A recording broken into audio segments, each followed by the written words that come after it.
আন্দোলনের কর্মসূচি তৈরি করতে সমমনা দলের সঙ্গে বিএনপির বৈঠক আজ। জানাবো ক্ষমতা ধরে রাখতে সহায়তাকারী বিচারকদের ভূয়সী প্রশংসা করলেন শেখ হাসিনা। এবং সর্বশেষ জানাবো শিক্ষার্থীদের অবরোধে সারা দেশে ব্যাপক দুর্ভোগ। এতক্ষণ শুনলেন সংবাদ শিরোনাম, এবারে বিস্তারিত। আন্দোলনের কর্মসূচি তৈরি করতে সমমনা দলের সঙ্গে বিএনপির বৈঠক আজ। যুগপৎ আন্দোলনের কর্মসূচি প্রণয়ন করতে মতামতের জন্য সমমনা রাজনৈতিক দলগুলোর সঙ্গে আজ বৃহস্পতিবার থেকে বৈঠকে বসবে বিএনপি। আজ বিকেল 4টায় রাজধানীর গুলশানে বিএনপির চেয়ারপারসনের রাজনৈতিক কার্যালয়ে বৈঠক অনুষ্ঠিত হবে। প্রথম দিন 3 রাজনৈতিক দল গণতান্ত্রিক বাম ঐক্য, এনটিএম ও গণফোরামের সঙ্গে পৃথক বৈঠক হবে। এসব বৈঠকে বিএনপির লিয়াচু কমিটির প্রধান ও দলের স্থায়ী কমিটির সদস্য আমির খসরু মাহমুদ চৌধুরী অংশ নেবেন বলে জানিয়েছেন দলটির মিডিয়া সেলের সদস্য সাইরুল কবির খান। পর্যায়ক্রমে অন্যান্য রাজনৈতিক দলের সঙ্গেও বৈঠক হবে। অন্যদিকে গতকাল বুধবার বিএনপির যুগ্ম মহাসচিবের সঙ্গে ভার্চুয়ালি বৈঠক হওয়ার কথা থাকলেও তা পিছিয়ে দেওয়া হয়েছে। দলের একজন যুগ্ম মহাসচিব জানান এই বৈঠকটি আগামী শনিবার অনুষ্ঠিত হবে, তবে কি কারণে বৈঠকটি পেছানো হয়েছে তার জানা নেই বলে জানান ওই যুগ্ম মহাসচিব। বিএনপি চেয়ারপারসন খালেদা জিয়ার মুক্তির দাবি, ভারতের সঙ্গে দেশবিরোধী চুক্তি, সরকারের দুর্নীতি এবং নিত্য প্রয়োজনীয় জিনিসপত্রের দাম বৃদ্ধির প্রতিবাদে শিগগিরই একগুচ্ছ কর্মসূচি নিয়ে মাঠে নামার সিদ্ধান্ত নিয়েছে দলটির সর্বোচ্চ নীতি নির্ধারণী ফোরাম, জাতীয় স্থায়ী কমিটি। ক্ষমতা ধরে রাখতে সহায়তাকারী বিচারকদের ভূয়সী প্রশংসা করলেন শেখ হাসিনা। আওয়ামী বিচারকদের ভূয়সী প্রশংসা করলেন বিতর্কিত ভোটে ক্ষমতা দখলে রাখা প্রধানমন্ত্রী শেখ হাসিনা। তার ভাষায়, উচ্চ আদালতের রায় দিয়ে দেশের মানুষের গণতান্ত্রিক অধিকার সুরক্ষিত করে দিয়েছে, অথচ বাংলাদেশের বর্তমান ভোটারবিহীন নির্বাচনের পথটি পরিষ্কার করেছিলেন আওয়ামী সুপ্রিম কোর্টের বিচারক খায়রুল হক, মোজাম্মেল হোসেন, এসকে সিনহা ও সৈয়দ মোহাম্মদ হোসেন। এই 4 জনের রায়ে নির্বাচনকালীন তত্ত্বাবধায়ক সরকার ব্যবস্থা বাতিল করা হয়েছিল। মানুষের ভোটের দেওয়া গণতান্ত্রিক অধিকার হারিয়ে এই 4 আওয়ামী বিচারকের রায়ে এরপরই শেখ হাসিনা ভোটারবিহীন নির্বাচনের নামে ক্ষমতা দখলে রেখেছেন। দেশে গুম, বেআইনি আটক, নির্যাতন ও বিচার বহির্ভূত হত্যাকাণ্ডের মতো গুরুতর মানবাধিকার লঙ্ঘনের মতো ঘটনায় দেশের আওয়ামী বিচারকরা নীরব দর্শকের ভূমিকায় রয়েছেন। এমনকি র্যাবের বিচার বহির্ভূত হত্যাকাণ্ডের ঘটনার রায়ের করা রিট মামলার শুনানি যাতে না হয় 2010 সালে একটি বেঞ্চ ভেঙে দিয়েছিলেন আওয়ামী সুপ্রিম কোর্টের প্রধান বিচারপতি। যদিও র্যাব পুলিশের মানবাধিকার লঙ্ঘনের ঘটনায় আমেরিকা ইতিমধ্যেই সংস্থাটির 11 জন বর্তমান ও সাবেক কর্মকর্তার বিরুদ্ধে নিষেধাজ্ঞা দিয়েছে। 29 মার্চ অ্যামনেস্টি ইন্টারন্যাশনাল এক প্রতিবেদনে উল্লেখ করেছে, বাংলাদেশের বিচার বহির্ভূত হত্যাকাণ্ড, গুম সহ মানুষের কথা বলার অধিকার ব্যাপকভাবে কেড়ে নেওয়া হয়েছে। এতে প্রমাণ করে বিচার বিভাগ মানুষের গণতান্ত্রিক অধিকার সুরক্ষিত করেনি, বরং শেখ হাসিনা ক্ষমতাকে আঁকড়ে রাখতে সব রকমের সহায়তা করেছে। সুপ্রিম কোর্টের একটি ভবন উদ্বোধন করতে গেলে ডিজিটাল প্রযুক্তির মাধ্যমে যুক্ত হয়ে গতকাল শেখ হাসিনা বিচারকদের প্রশংসা করে বলেছেন, বিচারকদের সাহসিকতায় দেশ বিচারহীনতার সংস্কৃতি থেকে মুক্ত হয়েছে। উচ্চ আদালতের রায় দিয়ে এদেশের মানুষের গণতান্ত্রিক অধিকার সুরক্ষিত করে দিয়েছেন। বৃহস্পতিবার সকালে বাংলাদেশ সুপ্রিম কোর্টের নবনির্মিত 12তলা ভবন বিজয় 71 উদ্বোধনী করা হয়। এতে প্রধান অতিথি হিসেবে ভার্চুয়ালি যুক্ত ছিলেন শেখ হাসিনা।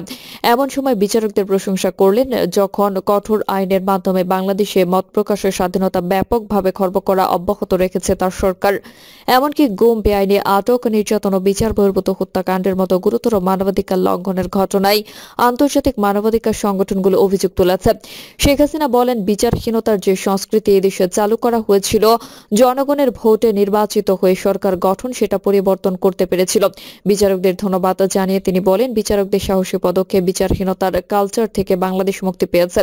আওয়ামী বিচারপতিদের বিভিন্ন সুবিধা দেওয়ার কথা মনে করিয়ে দিয়ে শেখ হাসিনা বলেন, আমাদের বিচারপতিদের শুধু বাসস্থানের সমস্যার সমাধান করেনি, সবার বেতন ভাতা বৃদ্ধি করেছে। বাসা চালানোর জন্য যা যা প্রয়োজন বাবুর্চি সহ বিভিন্ন ব্যবস্থা আমরা করে দিয়েছি। জেলা আদালতগুলোকে উন্নত করা হয়েছে। জজ সাহেবদের নিরাপত্তার ব্যবস্থা করা হয়েছে, কারণ এই বাংলাদেশে এই ধরনের ঘটনাও ঘটেছে। বোমা মেরে কোর্টে জজদের হত্যা করা হয়েছে। এ নিয়ে গত মঙ্গলবার অ্যামনেস্টি ইন্টারন্যাশনালের বার্ষিক প্রতিবেদন উদ্বেগও প্রকাশ করা হয়। অ্যামনেস্টি ইন্টারন্যাশনালের এমন উদ্বেগের মধ্যেই বিচারকদের ব্যাপক প্রশংসা করলেন শেখ হাসিনা। তিনি বলেন, বলেন, বিচারহীনতার যে সংস্কৃতি এদেশে চালু করা হয়েছিল জনগণের ভোটে নির্বাচিত হয়ে সরকার গঠন সেটা পরিবর্তন করতে পেরেছে। বিচারকদের ধন্যবাদ জানিয়ে তিনি বলেন, বিচারকদের সাহসী পদক্ষেপ বিচারহীনতার কালচার থেকে বাংলাদেশ মুক্তি পেয়েছে। তিনি আরো বলেন, আমাদের দেশের রায় সব সময় ইংরেজিতে দেওয়া হয়, যদিও দেশে এখন সাক্ষরতার হার আমরা সরকার গঠন করার পর প্রায় 75% উন্নীত করেছি, এটা ঠিক, কিন্তু রায় ইংরেজিতে সবার পক্ষে বোঝা সম্ভব না। এটা একটা বহু দিনের দাবি ছিল, রায়গুলো বাংলায় যেন দেওয়া হয়। আমি আনন্দিত ভার্চুয়ালি এই পদক্ষেপ নেওয়া হয়েছে, বাংলায় অনুবাদ করে ওয়েবসাইটে প্রচার করা হয়, যারা বিচার পায় তারা যেন সঠিকভাবে জানতে পারে রায়ে কি বলা হয়। সম্পূর্ণ ডিজিটালাইজড করার জন্য ইতিমধ্যে প্রকল্প নেওয়া হয়েছে। বিচারপতিদের বিভিন্ন সুবিধা দেওয়ার কথাও মনে করিয়ে দেন শেখ হাসিনা। তিনি বলেন, আমাদের বিচারপতিদের শুধু বাসস্থানের সমস্যার সমাধান করেনি, সবার বেতন ভাতা বৃদ্ধি করেছে। বাসা চালানোর জন্য যা যা প্রয়োজন বাবুর্চি সহ বিভিন্ন ব্যবস্থা আমরা করে দিয়েছি। জেলা আদালতগুলোকে উন্নত করা হয়েছে। জর্জ সাহেবদের নিরাপত্তার ব্যবস্থা করা হয়েছে, কারণ এই বাংলাদেশে এই ধরনের ঘটনাও ঘটেছে। বোমা মেরে কোর্টে জর্জদের হত্যা করা হয়েছে। আমরা মনে করি আমাদের গৃহীত পদক্ষেপের ফলে জনসাধারণ ন্যায় বিচার পাবে এবং বিচার কার্য আরো ভালোভাবে চলবে। তিনি বলেন, আইন বিশ্ববিদ্যালয় প্রতিষ্ঠার কথা এসেছে। আপনারা জানেন বাংলাদেশে মাত্র কয়েকটা বিশ্ববিদ্যালয় ছিল, এখন তো আমরা বহুমুখী জ্ঞান সম্পূর্ণ বিদ্যালয় তৈরি করে দিয়েছি। সেই সঙ্গে ট্রেনিং ইনস্টিটিউটও করেছি, একাডেমি তৈরি করে দিয়েছে। আইন বিশ্ববিদ্যালয় প্রতিষ্ঠার ব্যাপারে যথাযথ ব্যবস্থা আমরা নেব। এ বিষয়ে আপনাদের কাছ থেকে আমাদের পরামর্শ নিতে হবে। কারিকুলাম কি হবে সেটা আপনারা ঠিক করে দিতে হবে। তিনি আরো বলেন, আইনজীবীদের সুবিধাগুলো আমরা দেখব। বার কাউন্সিল ভবন আমরা নির্মাণ করে দিয়েছি, কিন্তু আইনজীবীর সংখ্যা বেশি। তাছাড়া আমাদের বিভিন্ন জেলা পর্যায় পর্যন্ত আমরা যেন আদালত ভবন করে দিয়েছি, আইনজীবীরা যাতে সুষ্ঠুভাবে বসে কাজ করতে পারে। আর আমরা যারা ক্লায়েন্ট থাকি, আমাদের মতো টামলা অনেক খেতে হয়। রাজনীতি করলে আমি নিজেই প্রায় 12 থেকে 14টা মামলার আসামি ছিলাম, কোর্টে যেতে হয়েছে। সেখানে যাতে ন্যায় বিচারটা পাই, সবাই যদি ঠান্ডা মাথায় কাজ করতে পারেন তাহলে ন্যায় বিচার পাওয়া সহজ হবে, আমরা সেটা করব। শিক্ষার্থীদের অবরোধে সারা দেশে ব্যাপক দুর্ভোগ। সরকারি চাকরিতে কোটা বাতিলের দাবিতে আন্দোলনরত শিক্ষার্থীরা গতকাল বুধবার রাজধানী সহ সারা দেশে সড়ক ও রেলপথ অবরোধ করেছেন। এতে সড়কে স্থবিরতা নেমে আসে। ঢাকার মূল সড়কগুলোতে বাস চলাচল বন্ধ থাকায় হেঁটে অনেকটা পথ পাড়ি দিতে হয়েছে হাজারো মানুষকে। কারওয়ান বাজার এলাকায় রেলপথ আটকে ফেলার সারা দেশের সঙ্গে ঢাকার রেল যোগাযোগ বিচ্ছিন্ন হয়ে যায়।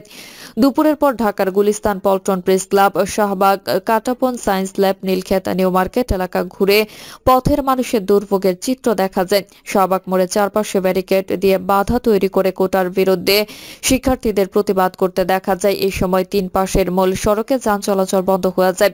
পরিবাগ, বাংলা মোটর, কারওয়ান বাজার ও ফার্মগেট এলাকায় শাহবাগের প্রভাব পড়েছে। পেছন দিকে প্রেস ক্লাব, সেগুন বাগিচা ও শান্তিনগর এলাকায় তীব্র যানজট তৈরি হয়। মূল সড়কের পাশাপাশি ঢাকা এলিভেটেড এক্সপ্রেসওয়ে আটকে দেন শিক্ষার্থীরা। ফার্মগেট এলাকায় এলিভেটেড এক্সপ্রেসওয়ে থেকে নামার পথের মুখে শিক্ষার্থীদের বসে অবস্থান নিতে দেখা যায়। এতে ঢাকার উড়াল সড়কেও বা মহাসড়কেও দীর্ঘ যানজট তৈরি হয়। বিকেল 3:30টার দিকে মিছিল নিয়ে গুলিস্তান এলাকায় আসেন জগন্নাথ বিশ্ববিদ্যালয়ের শিক্ষার্থীরা। এই সময় জবি শিক্ষার্থীদের সঙ্গে যোগ দেন সরকারি কবি নজরুল ও সরকারি সোহরাওয়ার্দী কলেজের শিক্ষার্থীরাও। সকাল 10টা থেকে 0 পয়েন্ট অবরুদ্ধ করে রাখেন ঢাকা বিশ্ববিদ্যালয়ের সুফিয়া কামাল হল ও শহীদুল্লাহ হলের শিক্ষার্থীরা।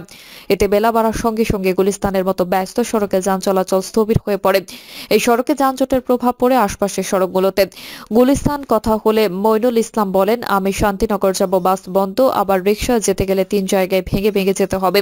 রিকশাও যেতে চাচ্ছে না, একটু পথের জন্য 20 টাকার ভাড়া 50 টাকা চাই। এখন হেঁটে যাওয়া ছাড়া আর কোনো উপায় নেই। সেগুন বাগিচা থেকে বাড্ডায় যাবেন সিদ্দিকুর রহমান, বাস না পেয়ে অটোরিকশা খুঁজছিলেন। এক অটোরিকশার চালক তার কাছে 600 টাকা ভাড়া চাইলেন। সিদ্দিকুর কালের কণ্ঠকে বলেন, এখান থেকে 250 থেকে 300 টাকার বেশি ভাড়া হওয়ার কথা না, অথচ 600 টাকা ভাড়া চাইছে। সুযোগ পেয়ে ফায়দা লুটতে চাইছে। চালকের ভাষ্য, যানজটে কতক্ষণ আটকে থাকতে হয় এর নিশ্চয়তা নেই। কোন সড়ক দিয়ে ঘুরে ঘুরে যেতে হবে সেটিরও ঠিক নেই, এই কারণে বেশি ভাড়া চাচ্ছে। ঢাকাবাসীর জন্য একমাত্র স্বস্তি ছিল মেট্রো রেল, যদিও মেট্রোতে উপচে পড়া ভিড় ছিল। যাত্রী চাপ সামাল দিতে না পেরে দুপুরের দিকে বিভিন্ন মেট্রো স্টেশনে মূল ফটকে তালা লাগিয়ে দেওয়া হয়। বাংলাদেশ সচিবালয় মেট্রো স্টেশন ঘুরে দেখা যায় টিকিট কাউন্টারে উপচে পড়া যাত্রীর ভিড় লাইন সিঁড়িতে গিয়ে ঠেকেছে। কোটা সংস্কারের আন্দোলনের কারণে ঢাকার কারওয়ানের সঙ্গে সারা দেশের রেল যোগাযোগ প্রায় 5.5 ঘন্টা বিচ্ছিন্ন ছিল। রেলপথ অবরোধ করে আন্দোলন করার কারণে দুপুর 12টার দিকে কমলাপুর থেকে আর কোনো ট্রেন ছেড়ে যেতে পারেনি। একইভাবে ঢাকায় কোনো ট্রেন প্রবেশও করতে পারেনি। পরে বিকেল 5টার পর ট্রেন চলাচল স্বাভাবিক হয়। ঢাকা রেল স্টেশনের মাস্টার আনোয়ার হোসেন কালের কণ্ঠকে বলেন, 5 ঘন্টা 20 মিনিট বন্ধ থাকার পর ঢাকা থেকে সূচি অনুযায়ী ট্রেন ছাড়া শুরু হয়েছে। এর আগে দুপুর 12টায় রাজধানী কারওয়ান বাজার ও মহাখালী আমতলী রেল লাইন অবরোধ করেন কোটা বিরোধী আন্দোলনকারীরা। এতে ঢাকার সঙ্গে সারা দেশের রেল যোগাযোগ বন্ধ হয়ে যায়। সেই সময় আন্দোলনকারী শিক্ষার্থীরা কারওয়ান বাজার রেল ক্রসিং এর রেলপথের বাইরে থাকা স্লিপার তুলে রেল লাইনের উপরে রাখেন এবং জাতীয় পতাকা নিয়ে রেল লাইনের দাঁড়িয়ে যান। প্রিয় দর্শক, এই ছিল এখনকার সর্বশেষ সংবাদ। আপডেট সব সংবাদ পেতে চ্যানেলটি সাবস্ক্রাইব করে বেল আইকনটি ক্লিক করে রাখুন।